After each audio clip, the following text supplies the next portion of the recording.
pagbasa para sa araw na ito ay hatid ko po mula dito sa St. Therese Church dito po sa airport sa Pasay.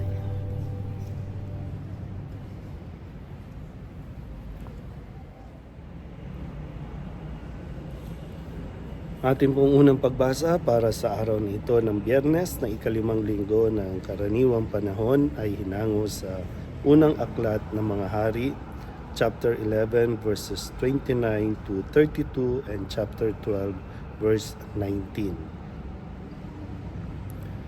Noong panahong iyon, lumabas ng Jerusalem si Jeroboam at nasa lubong niya si Ahayas, ang propetang taga Silo. Ito'y nag-iisa at bago ang dalambalabal. Walang ano-ano'y inalis ni Ahayas ang kanyang balabal at pinagpunit-punit sa 12 piraso. Sabi niya kay Jeroboam, kunin mo ang 10 piraso, sapagkat ganito ang ipinasasabi ng Panginoon, ang Diyos ng Israel. Hahatiin ko ang kaharian ni Solomon at ibibigay ko sa iyo ang 10 lipi.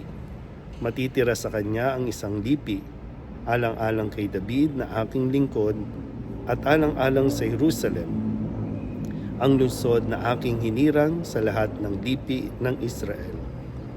Buhat noon hanggang ngayon, umiwalay ang 10 lipi ng Israel sa paghahari na angkan ni David. Ang salita ng Diyos. Muli po, isang mapagpalang araw sa inyong lahat at mula po dito sa St. Therese of Lisieux Church. Hatid ko po ang ating unang pagbasa at pagninilay sa araw na ito. At narinig natin sa unang pagbasa ang bunga ng kasalanan ni Haring Solomon. Kung maalala niyo po, ay sa kalaunan ay natutong sumamba si Haring Solomon sa mga Diyos-Diyosa ng kanyang mga asawa. Dahil si Solomon po ay isa sa kilala o bantog na haring napakaraming asawa. At dahil nga doon ay natukso siya at napaniwala, napasunod siya ng kanyang mga inasawa na sumamba sa kanyang mga Diyosan. At dahil doon ay nagalit ang Panginoon sa hindi pagiging tapat ni Solomon.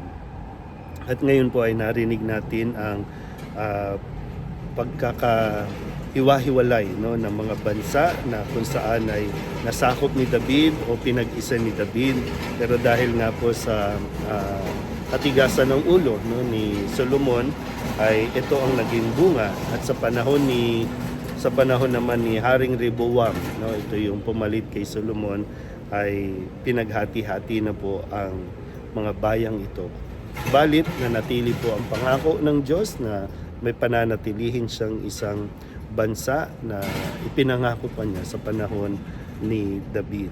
At maganda po na mapagnilayan din natin sa panahong ito na yung mga dahilan po ng pagkakahiwa-hiwalay natin, yung mga dahilan ng hindi natin pagkakasunduan. Yan ay dahil din sa katigasan ng ulo natin, lalo tigit katigasan ng ulo sa pagsunod, o hindi pagsunod sa mga kagustuhan ng Diyos. So lagi pong nagkakaroon ng consequences, yung ating mga nagiging desisyon ng pagsuway sa atin pong Panginoon. Kaya nawa, sa inuman po sa atin ang mabigyan ng responsibilidad o katungkulan, lalo na sa pamumuno, sa simbahan man o sa pamayanan, ay napakahalaga po na manatili tayong tapat sa ating pong pakikipagkasundo,